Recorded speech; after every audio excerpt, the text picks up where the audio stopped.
Secretaria. Então, queria cumprimentar a todos em nome do presidente do nosso CONFEF, presidente Jorge, a todos os demais representantes aqui de CREFs regionais, de pessoas realmente ligadas ao segmento esportivo. Nesse momento, passo a palavra ao senhor professor Dr. Gonzalo Bravo.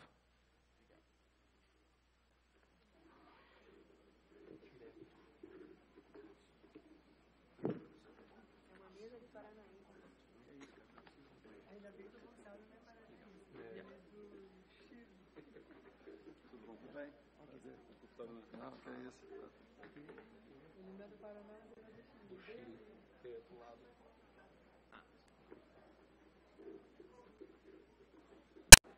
Okay, boa tarde a todos, boa tarde a todas. Esta palestra vai requerir de você muita atenção. Vou falar portunhol. A gente considera que a apresentação contém muitas diagramas, gráficas que vai facilitar a compreensão, ok? Pero mais apresentação vai ser na espanhol. Eu sou chileno, moro nos Estados Unidos por 15 anos e esta apresentação tem muita relevância por duas razões. Primeiro, por a relevância do evento, por el momento que el grupo del Ministerio de Deporte, el grupo de trabajo del Ministerio de Deporte y la Cámara de Diputados fusionan para abordar una temática tan compleja como construir un sistema nacional deportivo. Y en lo personal, porque Brasil representa una parte muy importante en mi vida. Mi primer contacto con Brasil fue cuando tenía 17 años. Esta es mi 10ª visita a Brasil. Yo creo que conozco Brasil mucho por su cultura, por el deporte, y eso me llevó no solamente me inspiró a poder conocer y a investigar no solamente aspectos del deporte, sino que aspectos de la cultura de Brasil, pero me hizo siempre la pregunta de ¿cómo pueden los sistemas del mundo mejorarse, los sistemas deportivos?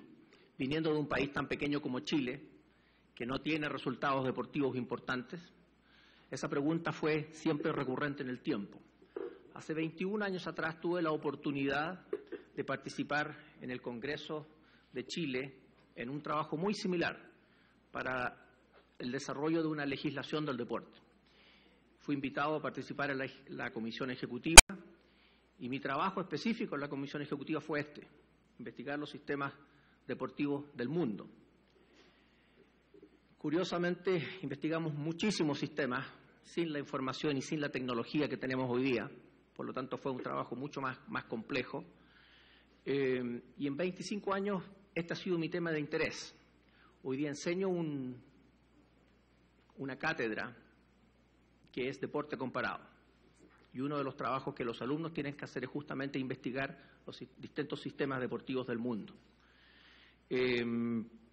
Mi énfasis hoy es América Latina, pero obviamente que no voy a hablar de América Latina, voy a hablar de 3 países, como son Estados Unidos, donde ya decía llevo 15 años, voy a hablar de Canadá y voy a hablar de Inglaterra. Y vamos a ver que son 3 países, sobre todo el primero, que genera mucho interés por parte de la gente de entender cómo funciona el sistema de Estados Unidos deportivo, pero por otro lado hay muchas ideas erróneas de cómo se cree que funciona versus cómo funciona realmente en la actualidad. Y creo que esto es importante para un trabajo de análisis comparativo porque se crean muchos mitos en cuanto a que hay modelos que son ideales y que a veces no son reproducibles. Voy a tratar de explicar con algunos ejemplos algunas de las complejidades que tiene cada uno de estos países y específicamente el sistema de Estados Unidos. La primera pregunta, y durante la mañana se habla de sistema. Sin querer ser un académico en tratar de hacer una definición que es tan obvia como que es un sistema, ahí hay dos elementos que son importantes, que son la interrelación y la interdependencia. Y vamos a ver de que en los sistemas que yo voy a explicar ahora, y probablemente lo que los colegas van a desarrollar después, vemos que son los temas más complejos. La interdependencia y la interrelación, de cómo se articulan cada una de estas unidades. Ese es uno de los temas que no está resuelto en la mayoría de los países. Hay lo que se llama en inglés work in progress en algunos casos, pero no está totalmente resuelto. Una articulación perfecta, ya sea de los sistemas local, un sistema deportivo local, a un sistema nacional, a una organización nacional, como también desde la participación de masas hasta el deporte de élite. Existen quiebres en los sistemas y eso es lo que voy a explicar en un momento. Por lo tanto, entendiendo que un sistema tiene una relación y tiene una dependencia y que se articula armónicamente, voy a explicar que el sistema de Estados Unidos es un modelo, no es un sistema, porque no tiene, en muchos de los casos, no tiene interdependencia ni tampoco tiene interrelación. Los estadounidenses se jactan mucho de decir, nosotros somos distintos al mundo. Y en el deporte también hacen un planteamiento similar. Dicen, somos distintos al mundo, este sistema es distinto al mundo. Por lo tanto, vamos a poder ver hoy de que muchos de los elementos del sistema de Estados Unidos no son reproducibles y probablemente no sirven como forma de reproducción para el caso de una política nacional de deportes como Brasil.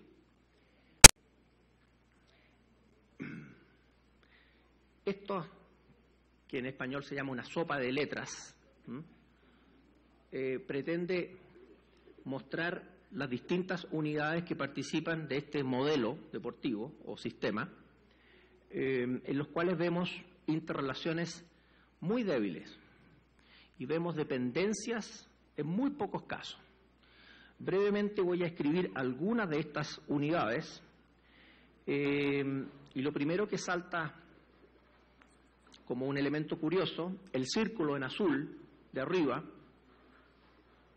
PCPFSN,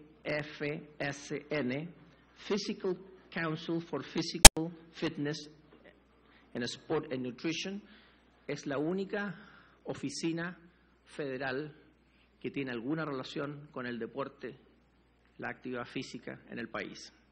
Esta oficina depende directamente de la Casa Blanca, tiene un presupuesto de aproximadamente 1.2 millones de dólares, es decir, nada, multipliquen por 3, van a sacar la proporción en reales, y solamente tiene una función de lobby en algunos casos y tomar la problemática de la actividad física en el país. En ningún caso los temas deportivos. Es la única oficina del gobierno federal que tiene una relación con el deporte.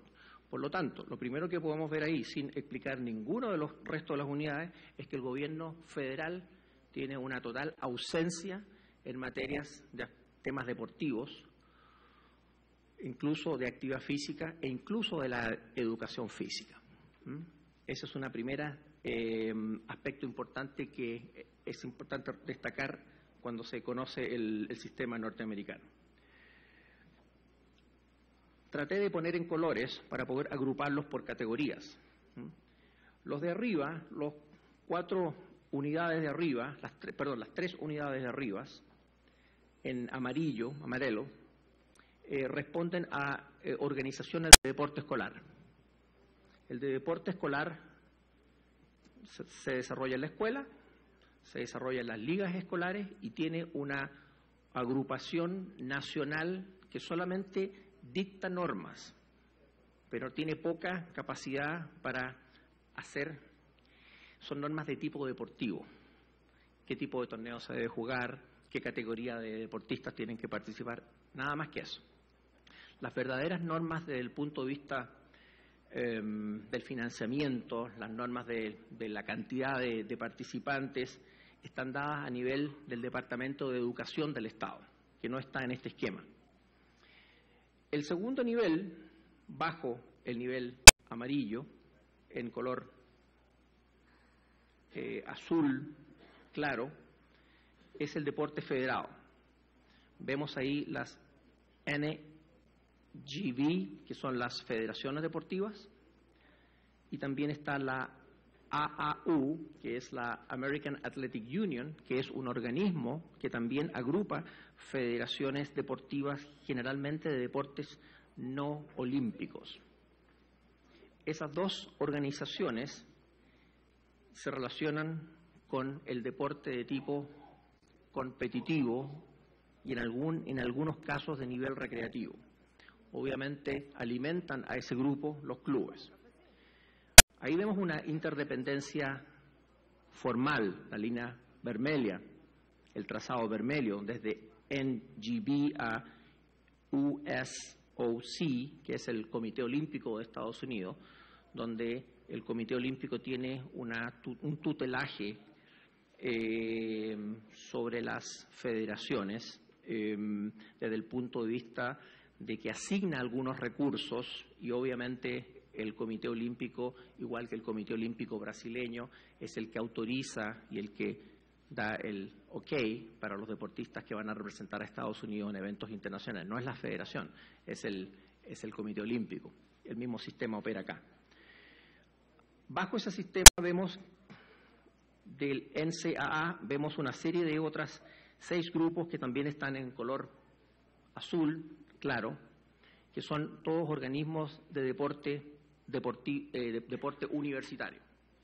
La NCAA es el organismo más importante y vamos a ver más adelante que es el organismo que tiene mucho poder. Eso lo vamos a explicar con mayor detalle. Los dos que están más abajo responden a organizaciones también sin fines de lucro, privadas, que regulan el deporte en organizaciones de educación superior más pequeñas. No vale el caso dar los nombres, pero de hecho existen 5 más. Pero la más importante de todas, para efectos y probablemente muchos de ustedes reconocen, es la NCAA, que es la Federación de Deporte Universitario. Es muy fuerte. La Federación de Deporte Universitario obviamente está compuesta, tiene una relación con las ligas y conferencias y con las universidades y los colleges. Las ligas y conferencias es un elemento sumamente importante en este esquema. Las ligas y conferencias fueron diseñadas primeramente para que la competencia universitaria agrupara universidades que tuvieran una cercanía geográfica, es decir, universidades que están en el sur del país competían con universidades en un radio de aproximadamente 1.000 kilómetros, donde el país es tan grande como Brasil. Por lo tanto, de hecho, de esa forma se evitaba que un equipo del sur tenía que competir con un equipo del norte. Obviamente que eso tiene una logística y un costo tremendo. Pero eso está cambiando. Hoy día la lógica de las conferencias está dada por asociaciones de tipo comercial. Es decir, esto es igual que los clubes. Cuando en Brasil se crearon los clubes de los 13, los clubes grandes de fútbol, que generaron una agrupación dentro del fútbol brasileño, en el deporte universitario se está generando lo mismo. Las conferencias se están asociando en base al nivel deportivo y al nivel de convocatoria que las universidades tienen. Hay que entender que convocatoria significa exposición, significa televisión, significa dinero. Por lo tanto, la lógica geográfica se reemplaza por una lógica de tipo comercial. Hoy día hay 5 conferencias que en inglés se llaman los Power 5, que son las universidades más poderosas desde el punto de vista deportivo y desde el punto de vista de los recursos, con canal de televisión exclusivo, donde los campeonatos se transmiten a todo el país, con contratos millonarios, obviamente, y esas son fundamentalmente las universidades que hoy día toman la mayor atención. Me imagino que aquí en Brasil, en cualquiera de las señales ESPN, ustedes pueden seguir el campeonato de básquetbol o el campeonato de fútbol americano de una de esas conferencias de los Power 5. Bajando al color rosa o naranja, está lo que es el deporte comunitario. El deporte comunitario tiene lazos muy débiles entre sí. Vemos que existen, por un lado, las agrupaciones tradicionales, como son las YMCAs, ¿no es cierto?, las agrupaciones de scouts, las agrupaciones de comunitarias judías y las ligas atléticas de la policía. Estas agrupaciones son todas organizaciones privadas sin fines de lucro, pero que en muchos casos se tiene que pagar una tacha, una inscripción. Existen también ligas recreacionales en las ciudades, existen ligas de las iglesias, existe también lo que se llama, asociado a eso, un poco el deporte comercial, que tiene que ver con todas las oficinas de fitness, ¿no es cierto?, los centros de esquí, todas aquellas organismos, organizaciones que funcionan en cuanto a un negocio. La agrupación que está más hacia la derecha, la NRPA, es la National Recreation Parks Association, que es una agrupación que tiene que ver con la regulación, la promoción y el mantenimiento de parques y zonas verdes y zonas abiertas en el país. Esa es una agrupación importante. Si uno piensa el tamaño del país, las zonas costeras para deportes acuáticos, las zonas de lagos, los ríos, para una cantidad de deportes de aventura, eso está bajo esa agrupación. En color verde vemos el deporte profesional, que no tiene ninguna conexión con el resto de los niveles. Vemos que tiene una conexión muy débil con la NCAA, que vemos ahí una línea transversal. Y finalmente, ahí en amarillo, como ya explicábamos, estaría el Comité Olímpico Norteamericano. Esos son, a grandes rasgos, los participantes del sistema deportivo de Estados Unidos. Una cosa interesante es que cuando usted le pregunta a alguien, una persona que es aficionada al deporte, si conocen cómo funciona el deporte en su país, lo más probable es que le responda sobre cómo funciona la NCAA, que es el deporte universitario, o en algunos casos el deporte profesional. Pero no existe esta visión global de todos los participantes. Ahora, vemos acá que, como ya explicaba, las relaciones son muy débiles, no existen relaciones de dependencia. No obstante, se da una lógica piramidal espontánea. No es una estructura planificada. Y cuando muestro esta pirámide, esta es una pirámide del deporte competitivo, nada más que eso. Cuando incluso hablo del deporte comunitario, el deporte comunitario ya tiene un componente competitivo, dependiendo de los deportes. Por ejemplo, en el caso de los hombres, niños, crianzas, 9 años define el nivel de participación en básquet. 9 años. Es decir, en una liga comunitaria que busca participación, juego, alegría, espontaneidad, si su filio, su crianza no yoga, está fuera de la liga. Por lo tanto, la liga es tremendamente competitiva, siendo una liga comunitaria. Existe participación, pero nadie le interesa entrenar, participar en un equipo que no va a ganar. Por lo tanto, esa crianza que tiene 9 años, que participa en una liga comunitaria, muy probablemente va a participar en la selección de la escuela. Participando en la selección de la escuela, en el equipo de selección, estoy hablando de básquet, si esa crianza es muy buena, probablemente va a recibir una oferta para jugar en alguna universidad. Y si esa crianza es muy buena, ya no es crianza, ya es un joven, va a llegar a la NBA. Esa lógica, que es una lógica de la pirámide, que dicen que la masa produce los campeones, se da de manera espontánea, no planificada. ¿Cuáles son los problemas de esta pirámide?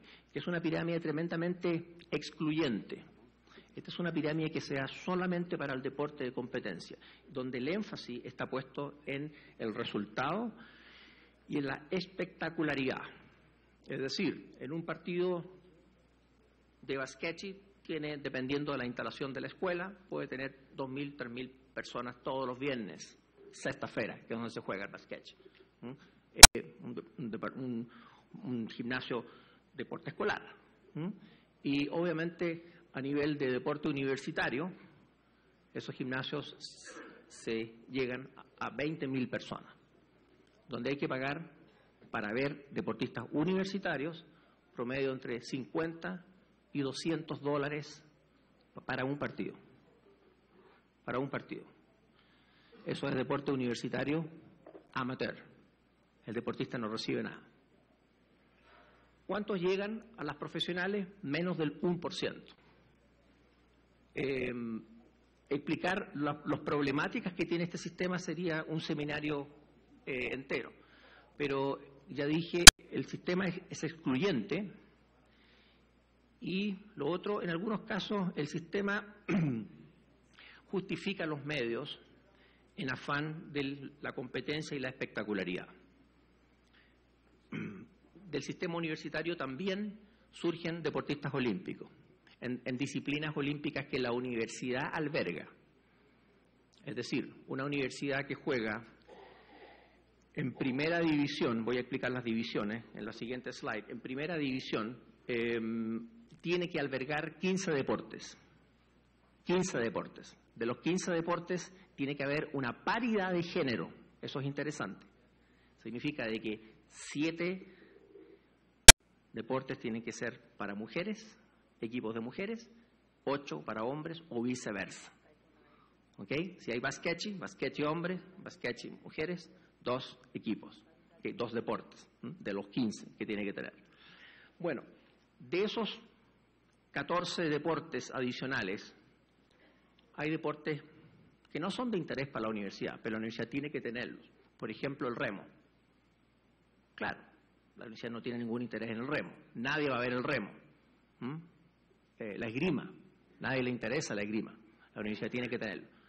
Pero como la universidad compite en un nivel tan alto, contrata entrenadores de mucha calidad y tiene instalaciones de mucha calidad. Y se forman los deportistas, muchos de los deportistas olímpicos se forman ahí, sin costo para las federaciones.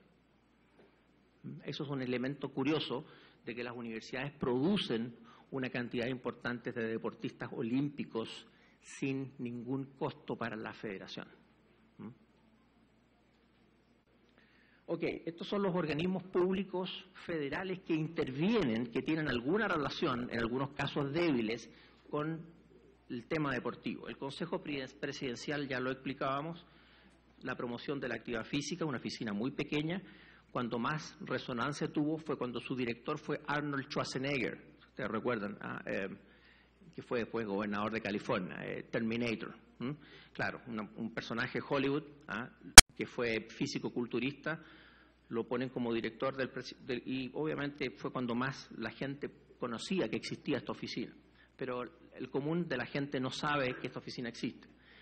Distintas oficinas, ministerios, agricultura, justicia, trabajo, comercio, educación, defensa, urbanismo, apoyan con fondos para distintos aspectos, ya sea, por ejemplo, en el caso, o intervienen en el caso de justicia.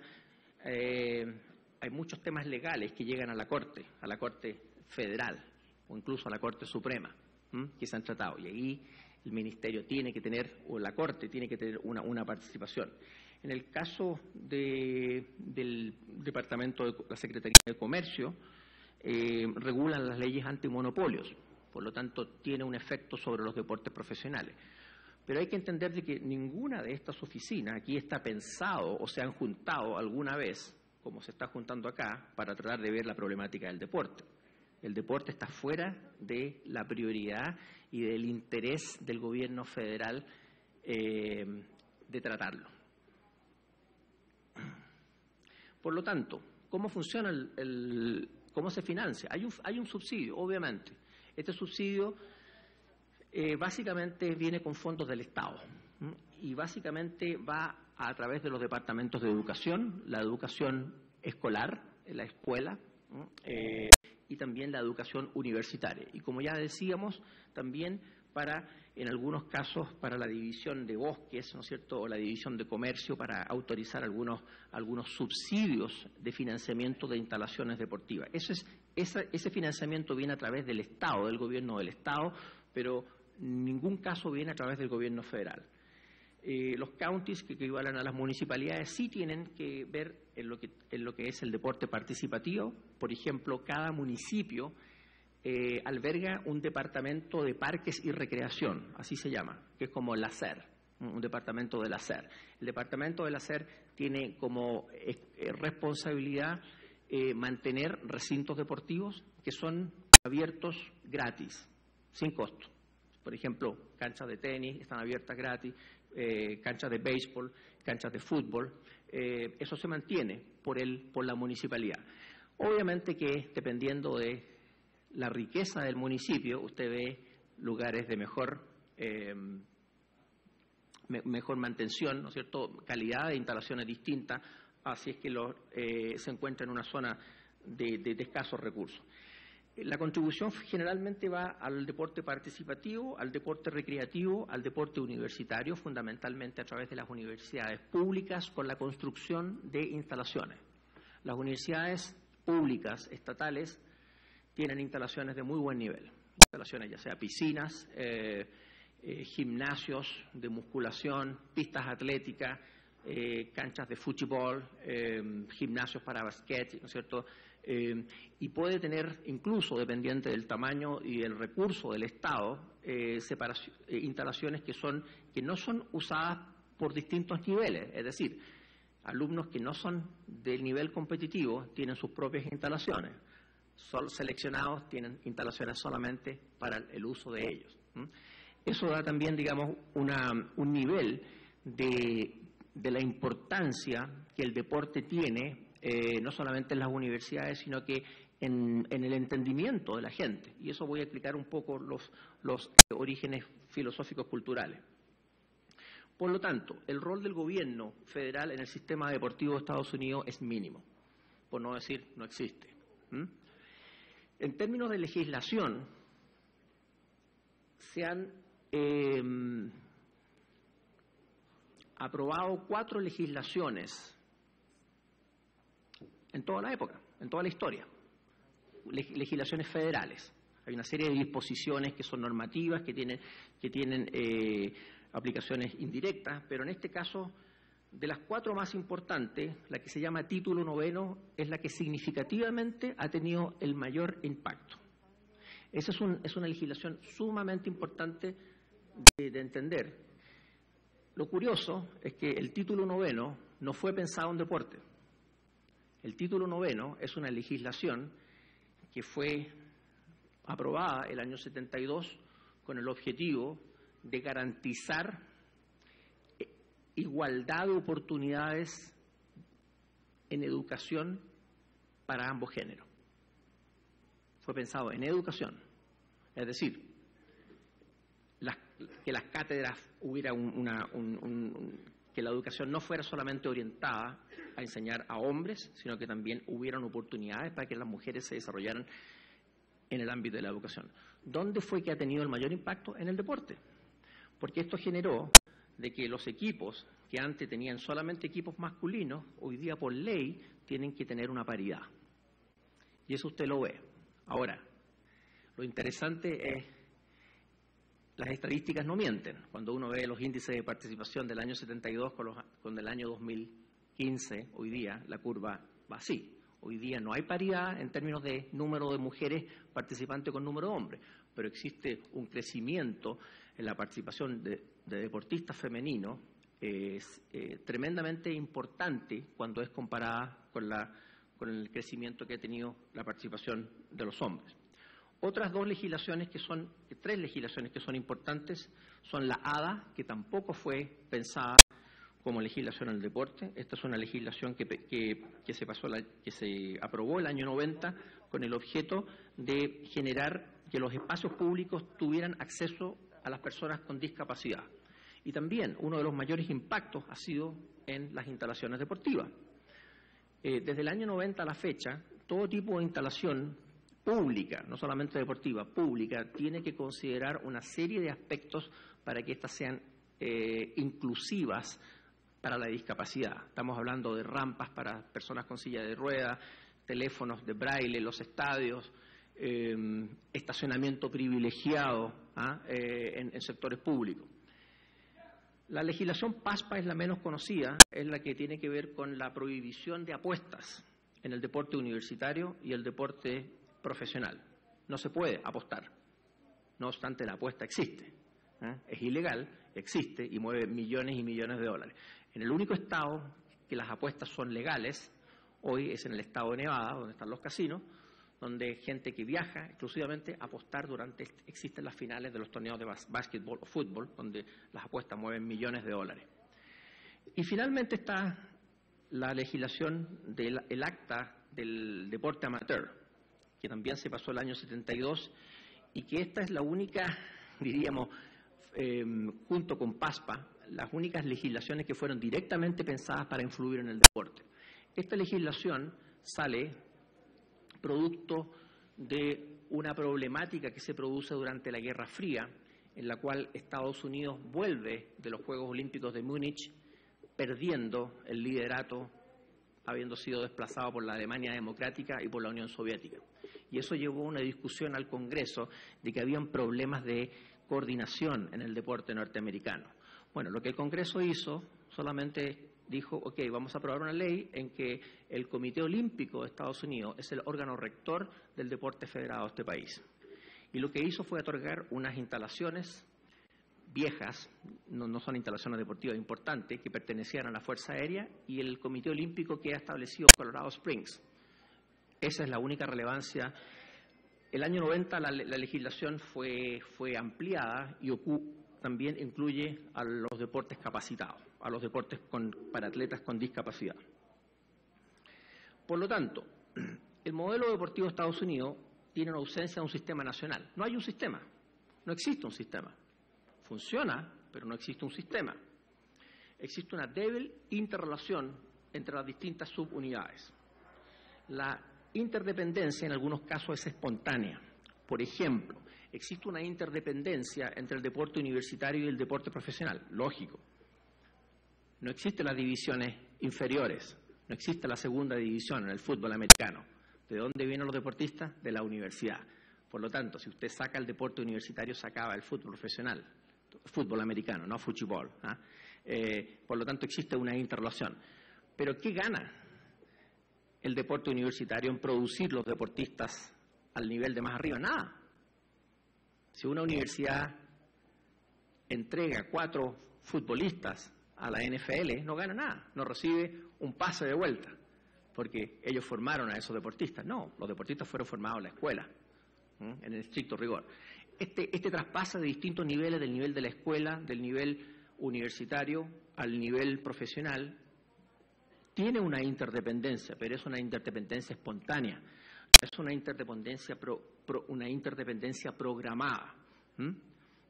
Se dice, hay autores que dicen que la economía del país es la que permite esto.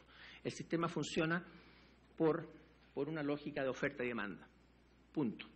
No por una lógica de coordinación o por estructura. La industria del deporte está evaluada en algunos casos hasta 400 billones de dólares. Existen algunos autores que dicen que la industria no llega a ese nivel, pero lo más importante es que la mayor parte de la industria viene de la participación. Es decir, la mayor parte de la industria no viene a través del deporte de las profesionales, que por sí es millonario. Viene de la participación, de la gente que paga un ingreso en un club, que compra equipamiento deportivo, etcétera. Esa capacidad de tener una industria tan grande es la que en alguna forma explica, ¿no es cierto?, este modelo donde existen ofertas, donde existen una demanda por deporte tan grande. Estas son algunas estadísticas de participación. Esto está en millones de personas, ¿no es cierto? Vemos ahí desde el año 2000 al año 2010. En el caso del ejercicio aeróbico, vemos que hay un aumento de 28.6 millones a 38.5 millones. Vemos en algunos casos que hay una baja. Pero esto da más o menos una idea de la cantidad y del ámbito del impacto de la industria, y solamente que ahí llegué a la letra E, corté, porque obviamente que eso continúa hasta Zumba, ¿no es cierto? Todos los otros deportes está hecho por orden alfabético. Pero un país tremendamente que consume deporte, que paga deporte, donde el deporte tiene un impacto cultural muy importante, es un país que está sumido en la obesidad. Por lo tanto, cuando hablamos de la poca interrelación e interdependencia, vemos que la participación deportiva no tiene nada que ver con los problemas de salud que se hablaron esta mañana. Es decir, aquí hay una desconexión completa de la problemática. Claro, hay un espectáculo deportivo, digamos, grandioso, pero hay un problema de obesidad. Las causas pueden ser múltiples. No es objeto de este seminario explicar las causas, pero obviamente que el sedentarismo, que es propio de los países avanzados, que está sucediendo, digamos, en la medida en que las naciones están más ricas, las naciones se vuelven más obesas, eso es un problema, una tendencia universal, pero como pueden ver el mapa ahí, ¿no es cierto?, los estados que están en amarillo son los únicos estados que se salvan. Los estados con rojo son los estados más difíciles. Yo vivo en un estado en rojo, ahí. Bueno, la obesidad para hombres llega a 37.5% en adultos mayores de 20 y 40.6% en mujeres. Y en niños, mujeres 7% y 5.5% para mujeres, 7% para hombres. Obesidad. Obesidad en la concepción que todos sabemos que es un índice de masa muscular 30 o mayor. Eso es un problema serio de salud pública. Bueno, pero ¿por qué existe tanta importancia del deporte? El deporte está arraigado en la cultura americana desde fines del siglo XIX. Se dice que el deporte resalta los valores capitalistas. Esos son un poco los autores plantean esta hipótesis de que no existe mejor cosa que enseñar los valores capitalistas que a través del deporte. El deporte enseña disciplina, enseña productividad, eficiencia, eficacia, trabajo duro, control y evaluación. Por lo tanto, en la época casi victoriana y entrando a principios del siglo XX, esa fue una escuela de vida. Y la otra cosa importante es que el deporte organizado surge en lugares de élite, no surge en las zonas, digamos, desposeídas. Surge en las universidades de Harvard, surge en Yale, surge en Princeton, donde se está educando la élite. Por lo tanto, tener un equipo de fútbol y tener un equipo de fútbol que gane es importante, porque eso, digamos, no solamente enseña valores morales de la sociedad, digamos, que el país quiere tener, pero enseña los valores que la sociedad americana cree que necesita en esa época. La frase que está en inglés ahí está tomada de un diario de 1890, donde dice: el espíritu de la juventud americana, ¿cierto?, como el del hombre americano, es ganar, llegar ahí, ya sea por cualquier medio. Por lo tanto, esto explica, en alguna forma, de que hacer deporte no era para recrearse, era para ganar, y había que ganar. Esto también se refleja en un escrito que surge el año 1850, donde se habla de la muscularidad cristiana. Esto en toda la literatura de educación anglosajona, esto es un escrito muy importante porque plantea que el deporte es una escuela de vida, de que el deporte enseña valores morales, de que el deporte enseña rectitud, pero al mismo tiempo enseña a ser mejor cristiano. Como ya explicaba, que el deporte nace en la élite, estos eran valores tremendamente importantes. Y esto se adosa de una forma con mucha fuerza. Y esto da surgimiento al movimiento de las YMCA, no sé cómo se dice en portugués, de la Asociación Cristiana de Jóvenes, que es la base del deporte recreativo y que prácticamente, digamos, desarrolla este concepto de muscularidad cristiana a lo largo de todo el país. Este sentido de eficiencia, de productividad y de masculinidad, eso es muy importante.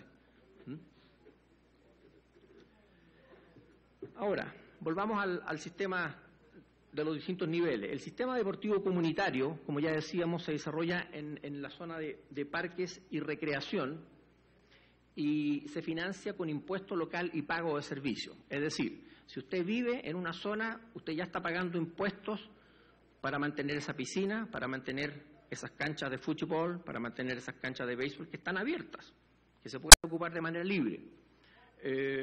Las ligas recreacionales se organizan de manera espontánea. No existe un director. Lo que la gente hace es que si organiza una liga de básquet, de fútbol, lo que uno hace es solamente conseguir el permiso para ocupar el recinto en una determinada hora, algunos días a la semana. Nada más que eso. Y obviamente que el costo de ir a jugar a otra ciudad, eso lo paga la misma liga, lo pagan los jugadores. Por lo tanto, se ocupa una instalación pública.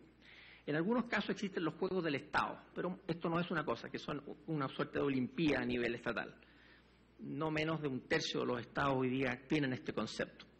Es un concepto que obviamente parte desde el municipio, ¿cierto? El seleccionado del municipio representa al condado y el condado va a representar al equipo del estado. La estructura del sistema deportivo escolar, como ya explicábamos, tiene una federación nacional, tiene una asociación estatal y tiene el distrito y la escuela. Lo importante acá, como ya decíamos, que tanto la federación como la asociación son solamente normativas desde el punto de vista deportivo, no tienen ningún impacto en el financiamiento, nada.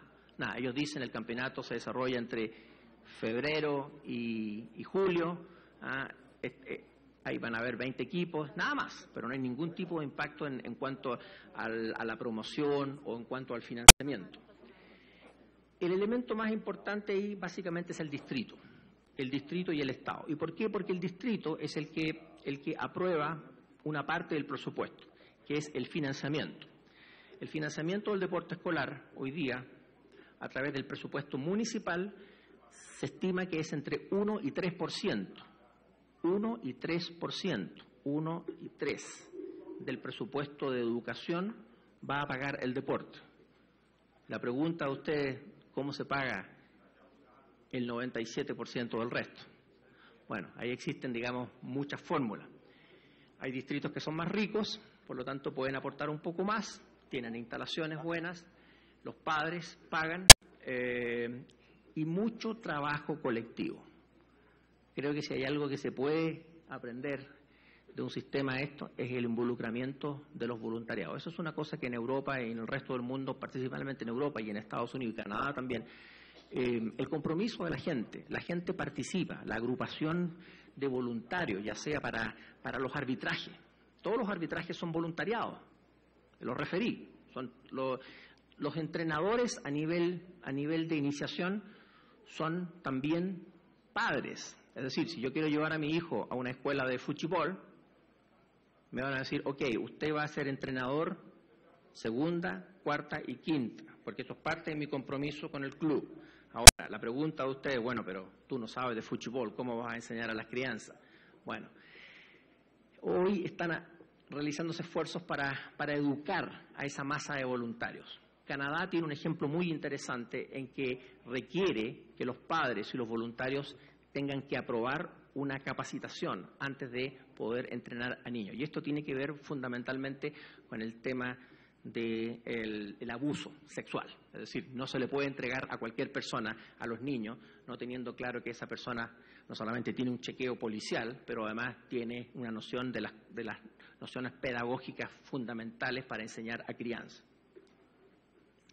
Esta es la participación deportiva escolar. Como ya decíamos, del año 75, en el caso de las mujeres, 1.2 millones, el año 2002, hace ya 13 años atrás, se casi duplica. Eso es por efecto del título 9. Vemos que el caso de los hombres de 3.8 ha subido un poco, no mucho, ¿no es cierto?, en prácticamente 30 y tantos años. El financiamiento, como ya decíamos, de 1 al 3%, existen también las agrupaciones, lo que se llaman los Boosters Clubs, que son agrupaciones de padres que se dedican exclusivamente a conseguir financiamiento. Es decir, si el financiamiento ya sea a través de rifas, de vender entradas, de vender galletas, de lo que sea, Y otra forma es el pay for play, que eso significa, ¿no es cierto?, jugar, tiene que pagar. Dependiendo del deporte, eso puede ser $80 por semestre, un deporte como atletismo, que no tiene mucho costo, o a un deporte como el hockey, que puede ser hockey en hielo, que llega a costar aproximadamente $1.000 por semestre. Si usted tiene 2 hijos, tiene que pagar $2.000 para que sus hijos participen en hockey en la escuela. Esta foto que está ahí es muy típica, que eso demuestra que los mismos equipos, los mismos atletas, los fines de semana, fuera de temporada, tienen que hacer actividades para conseguir el dinero. Es decir, tienen que ir a lavar autos, tienen que ir a vender tortas, a conseguir el financiamiento para comprar las poleras, para pagar el viaje, etcétera. Lo que la escuela hace es que la escuela pone el transporte. Si hay que competir con otra escuela que está a 50 kilómetros, pone el bus y eso transporte. Nada más. Y paga el entrenador. Punto. La estructura del sistema deportivo norteamericano. Ya decíamos que la NCAA es lo más importante y me voy a referir a eso de manera importante porque tengo otros 2 países que tengo que también hablar. En la división 1, la NCAA tiene 3 divisiones, aproximadamente 1.100 deportistas. La división 1 es la más competitiva. Dentro de la división 1 existen 3 subdivisiones que están hechas esencialmente por el nivel competitivo del fútbol americano, no fútbol, ¿ok? El fútbol americano es lo que define el nivel competitivo de la universidad. Por ejemplo, en el primer nivel, que se llama las FBS, ¿no es cierto?, que se llama el Football Bowl Subdivision, hay 120 universidades. Ese, a su vez, se separa en 2 grupos, que son 66 universidades. Esas universidades tienen presupuestos de operación que van entre los 80 y 180 millones de dólares por año. 80 y 180 millones de dólares por año. Chile tiene un presupuesto de operación para deporte a nivel nacional de 90 millones de dólares. Por lo tanto, en la división 1 es donde está el espectáculo, es donde está el dinero. Para entender el impacto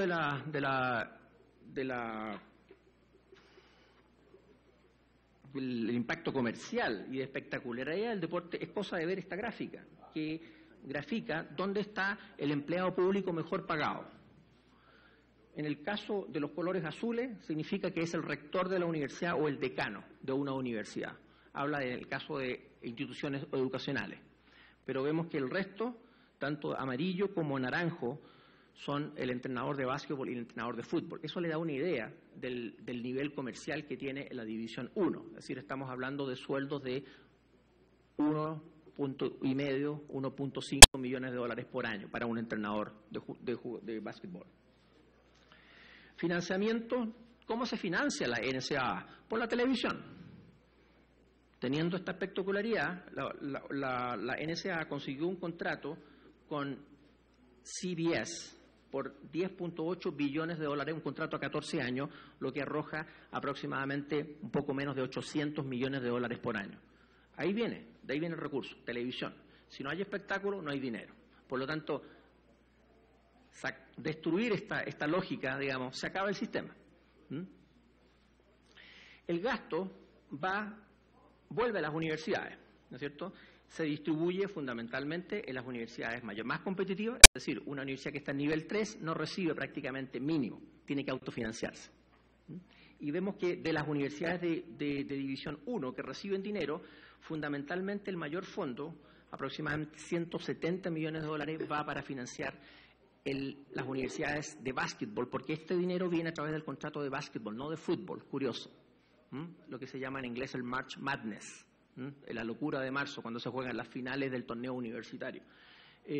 Casi 170 millones de dólares se distribuye en las universidades de primera división hay una escala de distribución en base a rendimiento. Es decir, si la universidad ha tenido buenos resultados, recibe más. Es decir, no es una distribución equitativa. Ahora, la siguiente pregunta es, bueno, ¿deja el deporte de Estados Unidos mucho dinero? No. Eso es lo curioso.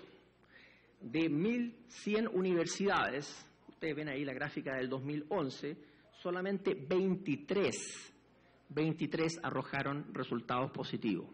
Es decir, de 1.100, 23. Significa de que más de 1.000 universidades hoy día pierden dinero. Usted se pregunta, ¿pero cómo es esto? ¿Cómo resulta? La única forma de vender marca es a través del deporte. Las universidades no venden la marca de la escuela de negocio. Harvard lo puede hacer, Stanford lo puede hacer, Chicago lo puede hacer, pero muchas universidades, hay casi 5.000 universidades que compiten por la marca, por crear una marca. La mejor forma de tener la marca es a través de estar en la televisión. Por lo tanto, se entiende como una inversión, pero también responde a factores históricos culturales.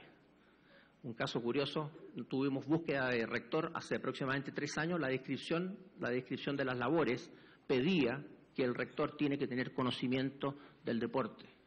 El rector, es decir, un rector que puede ser del área de ciencias biológicas, tiene que entender esta problemática. Ok, voy a ir más porque voy a tocar 2 temas que son muy importantes, pero por ejemplo los deportes olímpicos, la NCAA aportó 159 deportistas que venían de 45 países. Ahí hay varios brasileños que se entrenaron en las universidades americanas. Hay chilenos, hay argentinos, hay de Uzbekistán, ¿no es cierto?, Ucrania, de los países de todo el mundo, que representaron a sus países, en algunos casos sin mínimo costo para sus federaciones. Como decíamos, la NCAA lo que quiere es tener a los mejores deportistas del mundo y recluta deportistas en todo el mundo. Por lo tanto, un buen voleibolista brasileño que habla inglés tiene una beca, digamos, en Estados Unidos, eso es de seguro, o un futbolista también. El rol del Comité Olímpico es solamente regulativo. El presupuesto del Comité Olímpico es mínimo, entrega premios de medallas, ¿no es cierto? Una medalla de oro se premia con $25.000, plata 15.000 y bronce 10.000. Si ustedes multiplican por 3, le da la cantidad en reales, ¿no es cierto? Una medalla de bronce son aproximadamente 30.000 reales, si entiendo bien. Como ya decía, el financiamiento de atletas olímpicos, ¿no es cierto?, es durísimo, porque el Comité Olímpico no tiene dinero, no recibe aporte del Estado. Por lo tanto, ¿cómo se financian? Bueno, se financian a través de lo que la federación logra tener, es decir, federaciones que tienen mayores recursos pueden aportar más a sus deportistas, pero se estima que 50% de los atletas olímpicos de Estados Unidos que están en el top 10 reciben menos de $15.000 al año. Estamos hablando de 45.000 reales al año. Esos son los mejores deportistas del mundo. ¿Cómo funcionan? Esa es la pregunta que nadie sabe. El financiamiento, el año 2011, eso previo a los Juegos Olímpicos de Londres, la Federación de Natación entregó $4.000. $4.000. 12.000 reales. Eso es todo. A los deportistas, el promedio que entregó a los deportistas fueron de menos de $1.500. Eso es por mes. El equipo de nado sincronizado financia el 50% de su operación a través de, igual que lo hacen los escolares, tienen que vender, tienen que salir a vender, hacer bingos, rifas, ¿cierto?, para poder conseguir los recursos para financiar su participación. Este atleta tuvo la gran idea de ponerse un tatú, ¿no es cierto?, y con eso la agencia creativa le pagó una cantidad de dinero. Obviamente que cuando compitió tuvo que taparse el tatú porque eso lo prohíben las normas de la IAF. Atletas como Natalie Coughlin, ¿no es cierto?, que ha sido la deportista mujer que mayor cantidad de medallas ha ganado en Estados Unidos, 12 medallas en total, entre oro, plata y bronce, tuvo dificultad en pagar su preparación para los Juegos Olímpicos de Londres, circunstancias que Michael Phelps, ¿no es cierto?, hombre, tenía contratos millonarios por millones de dólares. Ahí hay una diferencia del género. La única deportista de raza negra afroamericana, Gabby Douglas, que ha conseguido una medalla en gimnasia, la familia se declaró en quiebra porque tuvieron que prácticamente que hipotecar la casa para poder pagar el entrenamiento. Esos son deportistas olímpicos que representan al país. Ok, por lo tanto, las universidades tienen deportes a través del título 9, ya lo decíamos. Si no existiera el título 9, no habrían deportes femeninos, no habrían deportes no espectaculares. Y por lo tanto, la reglamentación de la NCAA obliga, como ya decíamos, a incluir esta cantidad de deportes. Y es por eso que existen esas otras disciplinas deportivas importantes. Voy a saltarme estas que tienen que ver con el presupuesto del Comité Olímpico. Y una cosa importante del deporte profesional es que en el país del capitalismo la lógica del deporte profesional funciona con equilibrio competitivo. Es decir, es ahí donde los equipos dicen, no, aquí tenemos que regular, tenemos que controlar. Por lo tanto, existe regulación de techos salariales, existe impuesto al lujo. Es decir, si un equipo tiene una planilla de sueldos muy alto, tiene que pagar una cantidad de impuestos muy grande. Eso como una forma de mantener el equilibrio competitivo. ¿Por qué razón? El equilibrio competitivo es lo que genera el espectáculo. Obviamente que si uno sabe que el equipo siempre va a ganar frente a otro equipo, no hay espectáculo, se pierde el interés. Para generar la incertidumbre tiene que haber equilibrio competitivo. La forma de generar equilibrio competitivo es entregar opciones iguales. Por lo tanto, es una lógica bien curiosa, que se da en el deporte profesional, pero no se da en el resto de los otros deportes. El modelo deportivo canadiense. Aquí voy a avanzar porque hay unas cosas bien importantes. Es totalmente distinto, geográficamente muy cercano a Estados Unidos. Culturalmente, en algunos elementos sí, muy cercano. Es difícil diferenciar cuándo es un canadiense y cuándo es una persona de Estados Unidos. Pero existen formas de operación del país que son muy distintas. Una de esas formas es cómo opera el deporte. Por ejemplo, el sistema deportivo canadiense tiene una estructura gubernamental. Ya hablábamos que el sistema de Estados Unidos no lo tiene.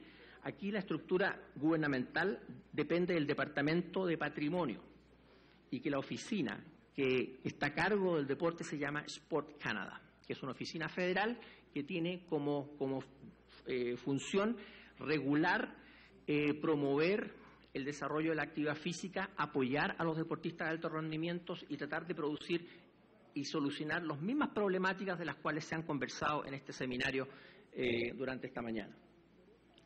La estructura de Sport Canada, vemos ahí, si bien pertenece al departamento de Patrimonio canadiense, vemos que no está en la cúspide, por lo tanto no tiene el rasgo de ministerio absoluto, como es el caso acá en Brasil, que tiene un ministerio del deporte. No obstante, el departamento de Patrimonio nombra a dos ministros, uno que está encargado del área del patrimonio, temas como por ejemplo lenguaje, recuerden que Canadá tiene dos lenguajes, inglés y francés, aspectos culturales de la industria, aspectos de comunicaciones, y a otro que está encargado absolutamente del tema deportivo. Pero estos son ministros políticos, estos ministros no son operativos. El deporte se regula, se discute, ¿no es cierto?, se desarrolla técnicamente a nivel de la oficina que está abajo, que se llama Sport Canada. ¿Cuál es el gran problema del sistema canadiense? El mismo que se habló esta mañana. La comunicación entre el nivel local, el nivel provincial y el nivel federal. Y eso está dado fundamentalmente por la Constitución canadiense. La Constitución canadiense le da una autonomía importantísima a las provincias. Por lo tanto, si bien el Estado tiene alguna regulación en algunas normas, creo que son 10 aspectos, no está el deporte en esos 10. Por lo tanto, cualquier normativa que venga o iniciativa que venga del gobierno federal tiene que ser discutida y pactada con las distintas provincias y las provincias a su vez con los distintos municipios. Por lo tanto, la problemática de interrelación que se preguntó esta mañana y que se conversó en los distintos niveles de los sectores públicos de Brasil se da muy fuerte en Canadá. Pero los canadienses han logrado y han creado una estructura que han tratado de resolver la problemática, voy a explicarlo en una gráfica, que es el mecanismo de colaboración. Existen básicamente un nivel de colaboración federal, que es el gobierno federal, existe un nivel de colaboración del gobierno provincial, ¿no es cierto?, y después existe un nivel de pactación, ¿no es cierto?, que está a nivel provincial y federal. Se crea esta comitiva, fundamentalmente el grupo, el cuadrado azul del medio, abajo, SPARC, ¿no es cierto?, que nace de esta forma para crear un espacio de discusión entre las políticas que en algunos casos emanan del gobierno federal con las necesidades de las distintas provincias. Y ahí se crean comités de trabajo. Ahora, los autores en esto son bastante críticos. Si bien Canadá está avanzando en este tema de producir un mejor diálogo, estos diálogos no son fluidos. Los intereses locales generan asperezas fuertes con los intereses a veces provinciales y en algunos casos con los intereses nacionales. Por lo tanto, la estructura no soluciona el problema. Existe una vía en camino de mejorar la problemática, pero el flujo de acuerdos entre estos distintos niveles es un gran problema del sistema canadiense. Ahora, el gobierno canadiense ha tenido una participación importante solamente desde el año 60 a la fecha, básicamente en el subsidio de programas e iniciativas de interés nacional, eventos, ¿no es cierto? Recuerden que Canadá ha sido organizador de los Juegos Olímpicos en el año 76 y ha sido organizador de los Juegos Olímpicos de invierno en 2 oportunidades. Se han creado varias leyes y también en tratar de crear acuerdos con los gobiernos provinciales. Pero el acento más importante, lo dicen los críticos, está dado en el alto rendimiento. El flujo de comunicación entre el nivel local, el nivel provincial y el nivel federal es tan complejo que el gobierno federal dice, ok, los gobiernos locales y provinciales encárguense de la masificación. Ese es el problema de ustedes. Nosotros nos vamos a encargar del alto rendimiento. Eso tiene que ver con un tema de entidad, un tema país, un tema global. Esa forma, no digo que se ha solucionado el problema, pero se han separado en alguna forma los ámbitos de acción.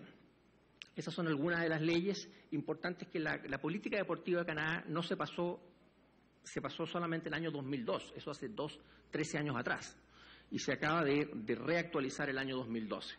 El programa On the Podium es un programa que se enfoca a entregar recursos a deportistas que van a ir a ganar medallas a niveles olímpicos. Por lo tanto, esto refuerza lo que se planteó anteriormente de que el gobierno hoy día está refocalizando sus acciones hacia el alto rendimiento. Eso es lo más visible, eso es lo más concreto, eso es lo que permite justificar la cantidad de recursos que el gobierno entrega.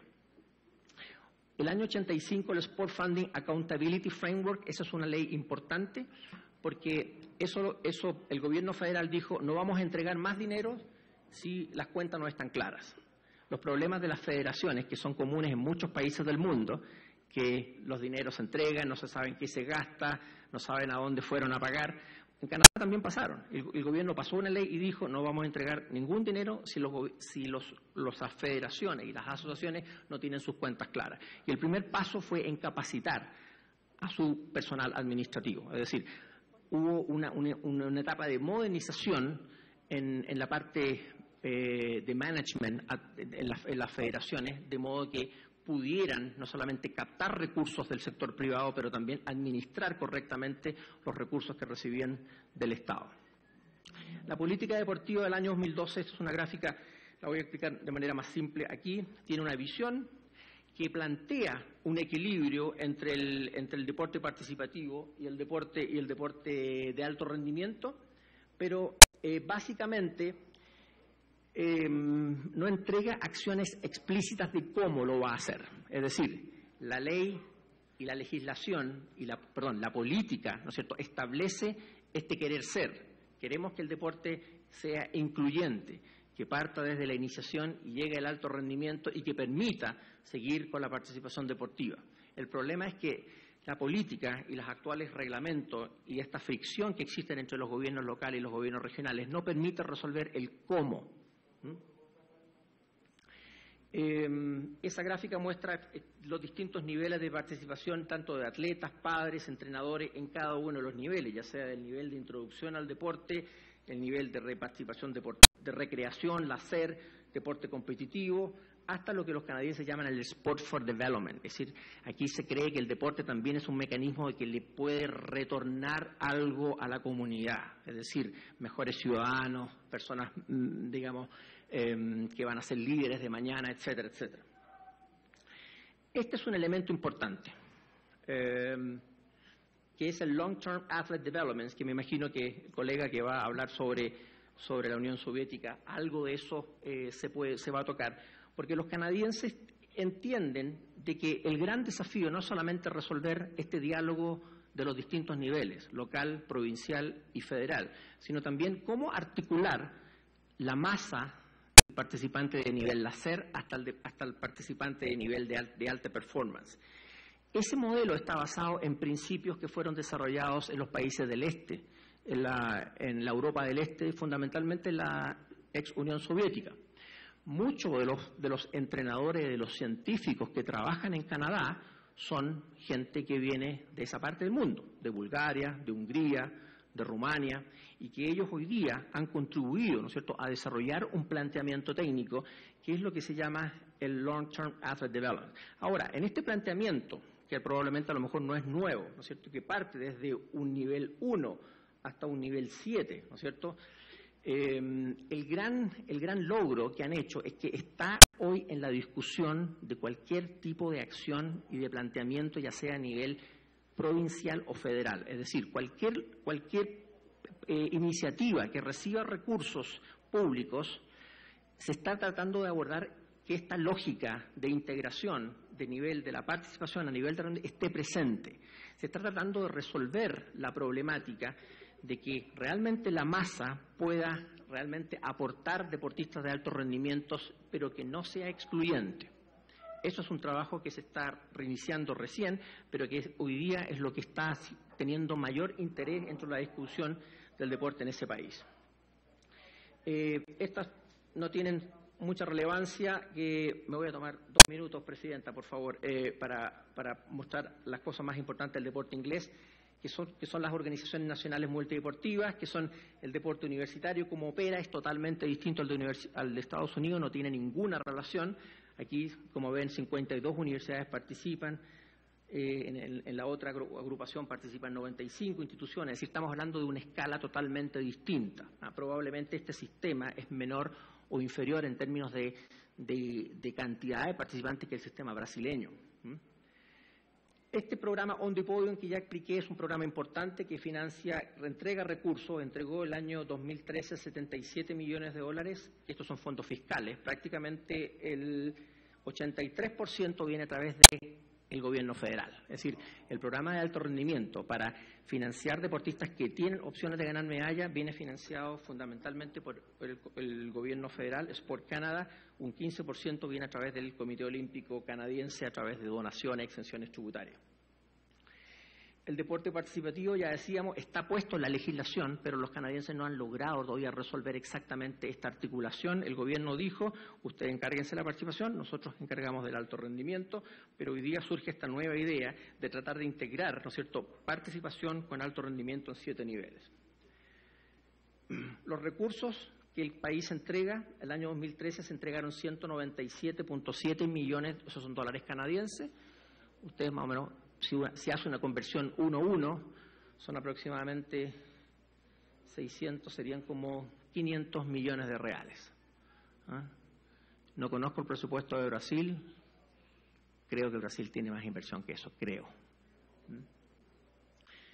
Esto es importante, participación versus medallas olímpicas. Si bien el país está poniendo mucho más en alto rendimiento, esta gráfica, que la presenta Peter Donnelly, ¿no es cierto?, profesor de la Universidad de Toronto, él muestra que la participación deportiva de Canadá ha caído en el tiempo, es la línea roja, ¿correcto?, los triángulos rojos, y en circunstancias que las medallas han subido. Por lo tanto, a mayor medallas no necesariamente requiere que hay mayor participación. Esto muestra la desconexión entre muchas veces tener deportistas de alto rendimiento no generan de manera espontánea esta base participativa o aumenta la participación como muchas veces se pretende creer.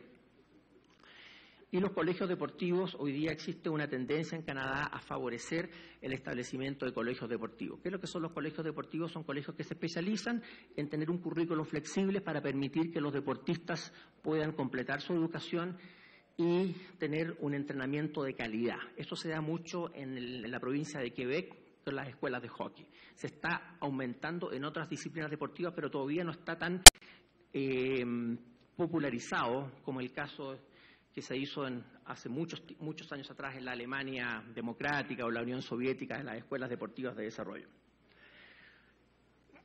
Dos cosas del modelo deportivo de UK, ¿no es cierto?, de Inglaterra. El modelo deportivo de Inglaterra es similar en algunos aspectos al modelo canadiense. Tiene una estructura, digamos, fuerte a nivel nacional, que está dada por dos organizaciones, una que se llama Sport England, que se encarga de la participación deportiva, y otra que se llama UK Sport, que se encarga del alto rendimiento. UK Sport y Sport England financian aproximadamente el 90% de la actividad deportiva de Inglaterra. De la actividad deportiva, ya sea de la participación de los municipios, ya sea de la participación de deportistas de alto rendimiento.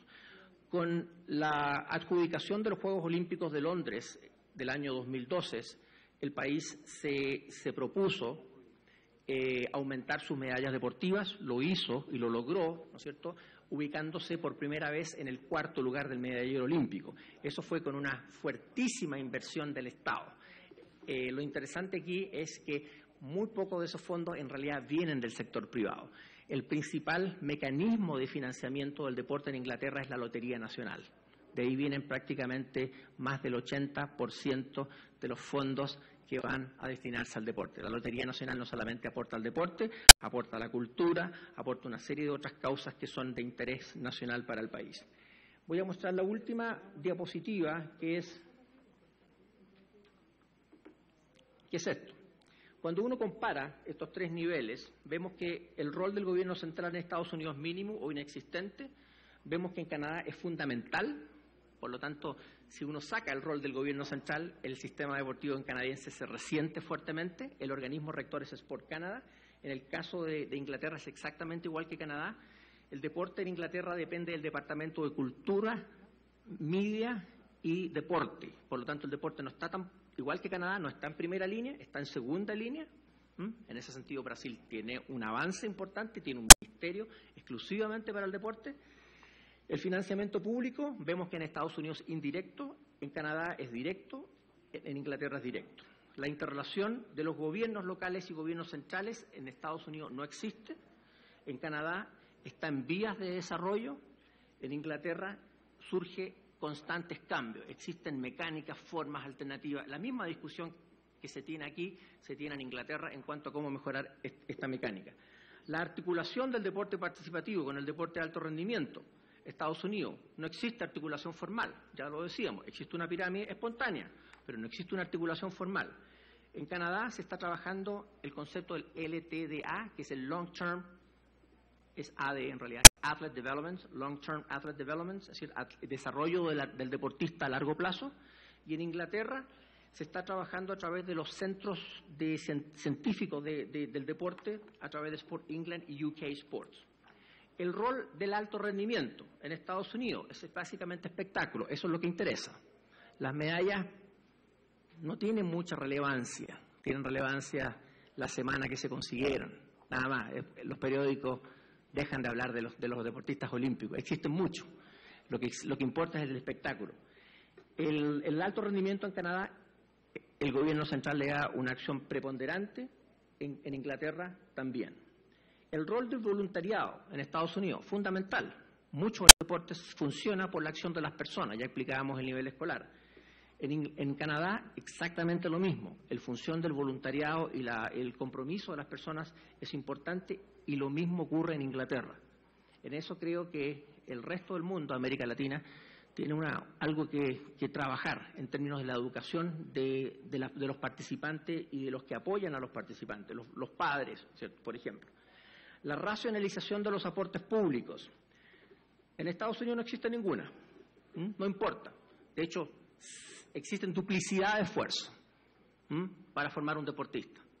En el caso de Canadá, como los recursos son limitados, ya decíamos, $200 millones canadienses de aporte, existen reglamentaciones que exigen no solamente que los recursos se gasten bien, pero que también existan rendiciones sin ningún tipo de problema.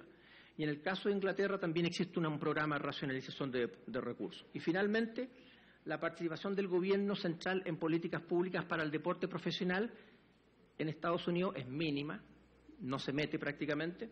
En Canadá también es mínima y en Inglaterra también es mínima. Ahora, los gobiernos han intervenido pero no es una preocupación central. En el caso de Canadá, con su política de deporte, el deporte profesional no se menciona en la política de deporte del año 2012. Y en el caso de Inglaterra, ni Sport Canada ni UK Sport tampoco mencionan al deporte profesional dentro de su ámbito de acción. El deporte profesional se mueve en una área totalmente distinta.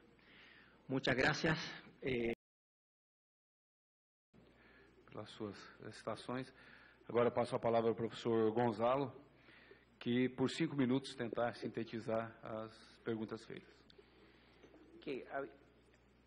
Voy a responder varias preguntas, las entendí bastante bien, algunas no las entendí totalmente, por lo tanto voy a hacer el mejor esfuerzo. En cuanto al público, en el financiamiento, objetivamente, el público es fundamental en el caso de Estados Unidos. El público financia deporte escolar, pero en deportes que tienen atracción de espectáculos. Por ejemplo, los estadios de colegios, de escuelas públicas, es muy normal encontrarse que un estadio tenga 4.000, capacidad para 4.000 personas. Un estadio de escuela, donde se juegan 10 partidos por el semestre. ¿Por qué? Porque llegan 4.000 personas, llegan padres, llegan amigos, y ahí el concepto de ticket, ¿no es cierto?, es lo que financia una parte importante del equipo de fútbol. El equipo de fútbol es el que recauda fondos. Un caso similar existe en el básquetbol escolar. En el caso universitario, absolutamente. Tiene arenas de 20.000 personas.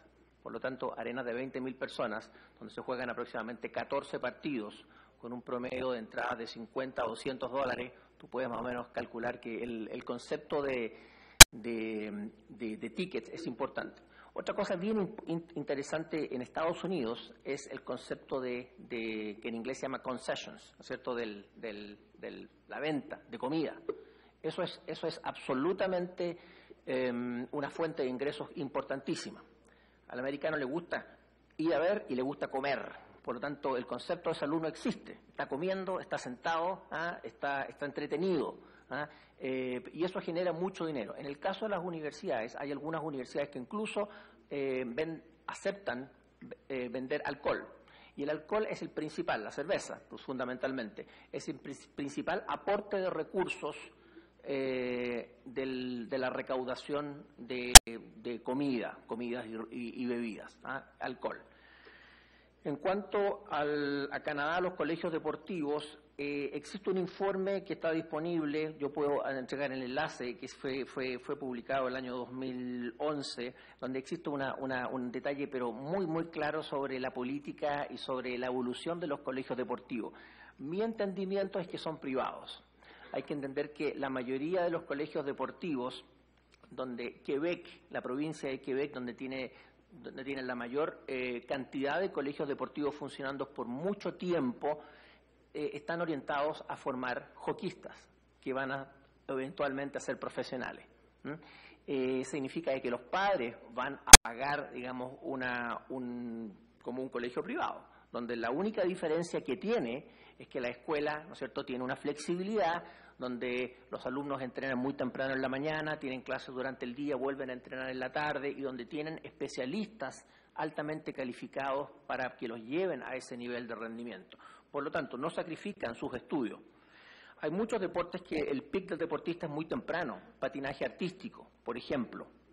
Por lo tanto, esos deportistas van a cumplir su mejor performance cuando tienen 16 años, 18 años o 20 años, pero significa que comenzaron a los 5 años.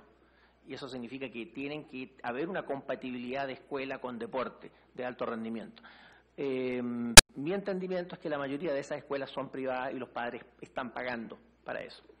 La otra pregunta en términos al apoyo a los atletas. Sí, apoyo a los atletas. El programa es exactamente igual que el de Brasil, exactamente igual. Estados Unidos entrega un aporte a los atletas mensuales. Creo que Estados Unidos es el que entrega menor dinero por parte del Comité Olímpico.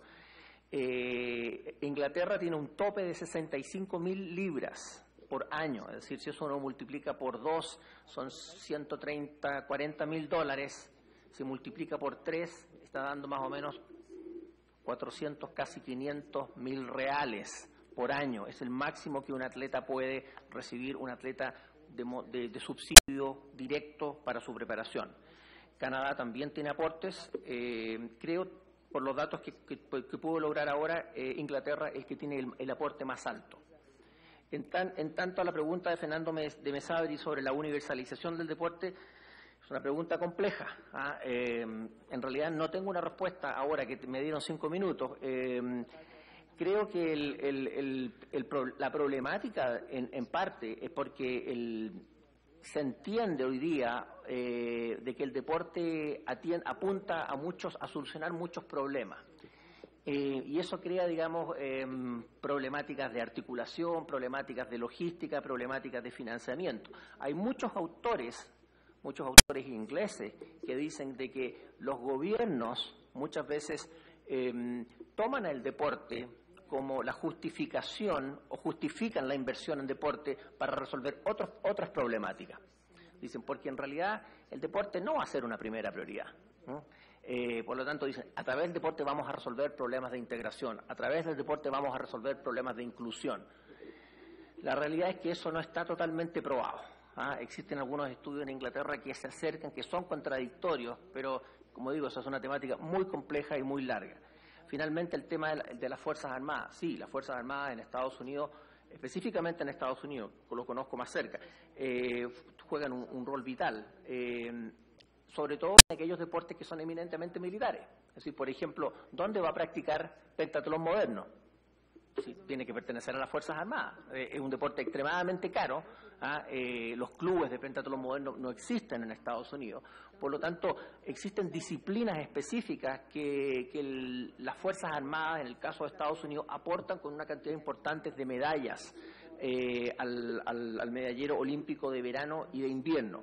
Otro punto bien importante es el desarrollo de los deportes paralímpicos. Si uno revisa hoy día, por ejemplo, la cantidad de deportistas de Estados Unidos que están compitiendo en deportes paralímpicos, muchos son veteranos de guerras recientemente que han participado ya sea en las campañas de Afganistán o Irak. Y que hoy día, digamos, está generando un movimiento muy grande del deporte paraolímpico, fundamentalmente a través de veteranos de guerra.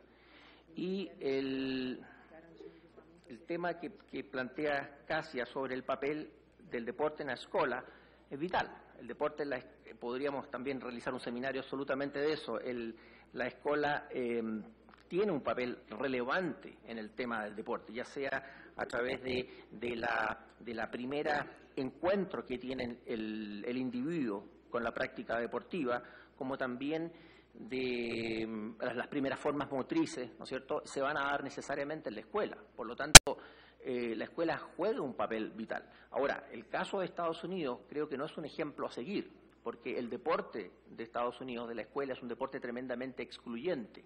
Yo hablo del espectáculo, donde están participando 15, donde están participando 10, los que representan a esa escuela, pero hay 200 que están mirando en las bancas. Eso no es deporte.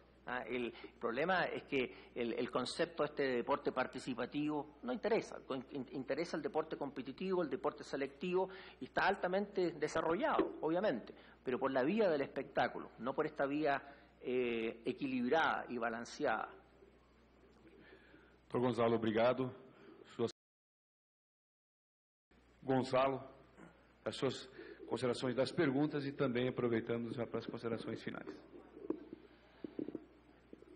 Voy a responder las preguntas que entendí. Nuevamente pido disculpas, no pude comprender todas las preguntas. No comprendí tu pregunta, voy a tener que pasar la tuya. Perdón. Sí, no la comprendí bien, pero lo podemos conversar después. La primera pregunta es el papel de la unión del Estado y del municipio. Bueno, esa es una pregunta complejísima. Obviamente que la unión, y es por eso que se está trabajando en esta sesión, es la que provee las directrices, ¿no es cierto? Las políticas nacionales son las que dan las directrices que son de interés nacional y que obviamente también tocan los niveles, ya sean estaduales y municipales. Lo planteó en alguna forma el palestrante de la mañana del Ministerio de la Cultura, de que que el Ministerio de la Cultura entrega directrices más que acciones concretas. Yo creo que desde la perspectiva de un plan nacional, las acciones concretas obviamente están en el nivel micro, que es en el nivel municipal y en algunos casos en el nivel del Estado. Es ahí donde realmente se produce el deporte, es ahí donde están los clubes, es ahí donde están los individuos, es ahí donde está el acceso a la participación. Por lo tanto, los roles, podemos decir de que desde el punto de vista menor, ¿no es cierto?, de participación o del punto de vista más micro, los municipios tienen una acción mucho más concreta, una acción mucho más de realización.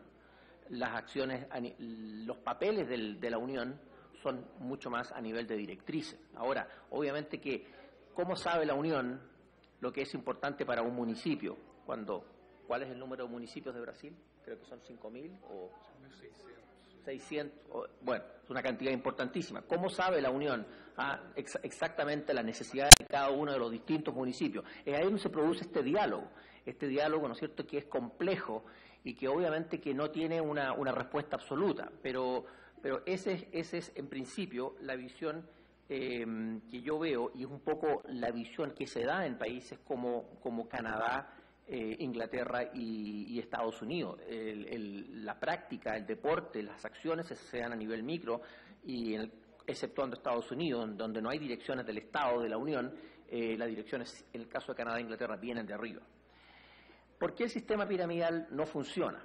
Esto es una cosa extremadamente interesante. Bueno, haciendo una leída muy rápida al documento, el documento puede explicar esto, porque por un lado explica que el sistema piramidal funciona para el fútbol.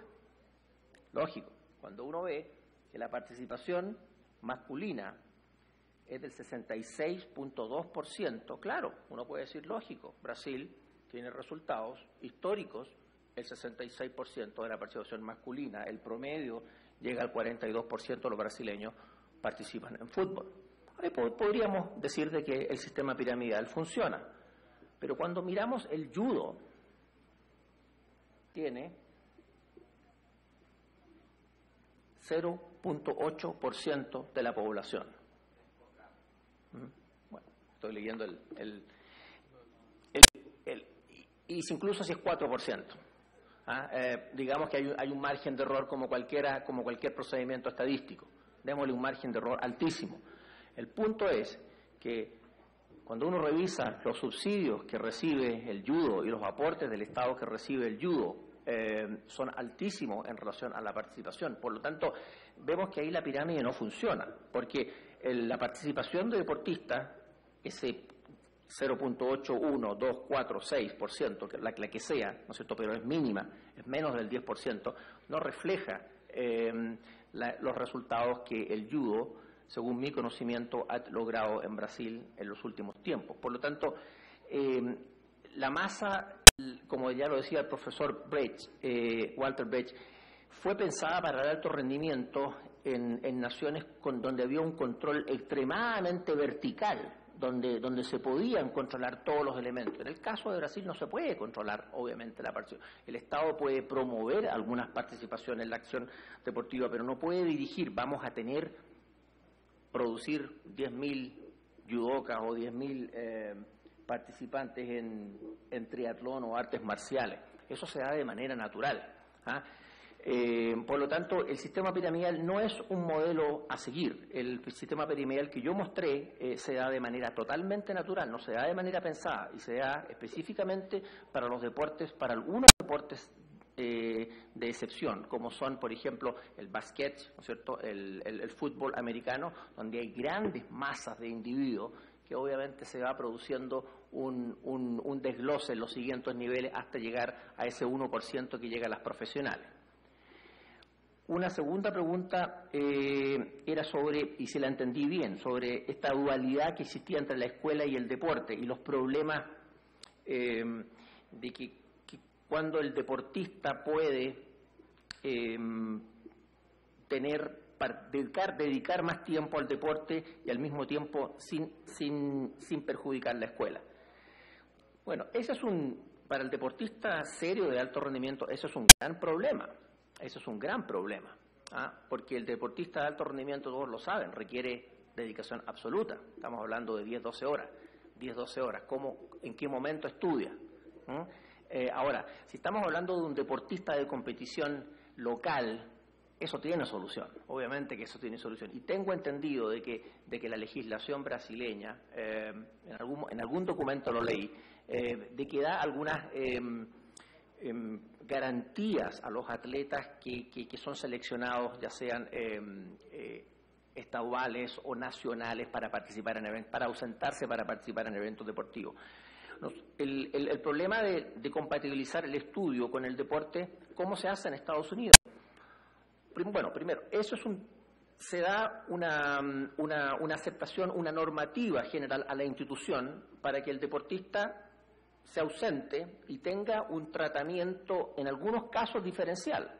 Es decir, por ejemplo, si existe un examen en quinta fera el deportista está participando, bueno, el deportista tomará su examen antes o lo tomará después. En eso existe una cultura y una flexibilidad para adecuar a las necesidades del deportista. Pero insisto, para un deportista de alto rendimiento de preparación que requiere 10, 12 horas, eso es un problema sumamente complejo y la única vía de solución pareciera ser, según la experiencia de otros países, son las escuelas deportivas. En eso esa es la mejor respuesta que puedo dar ahora. Una siguiente pregunta es, ¿qué servicios son importantes? A ver, los servicios, hay unos autores británicos que hablan de quien dice, el deporte no puede ser dejado solamente a las leyes del mercado. Hay ciertas cosas que necesariamente el Estado tiene que hacer. Por ejemplo, si existe evidencia absoluta de que la práctica de la actividad física tiene beneficios sobre la salud, obviamente que los privados no van a educar a la población. No, porque yo tendría que hacer una campaña, invertir en una campaña nacional o local para que la población se eduque, ¿no es cierto?, y se incentive en practicar actividad deportiva. Eso lo va a hacer el Estado. Por lo tanto, hay ciertos elementos, por ejemplo, la promoción, la educación, la alfabetización que hablaba el profesor Walter Brecht, ¿no es cierto?, es fundamental. Eso lo tiene que hacer el Estado. Esa alfabetización de la importancia del deporte, ya sea desde el punto de vista biológico, ya sea desde el punto de vista social, ¿no es cierto?, de generar mejores habilidades sociales. El deporte no reduce el crimen, el deporte puede mejorar habilidades sociales que indirectamente pueden incidir en mejorar los comportamientos antisociales.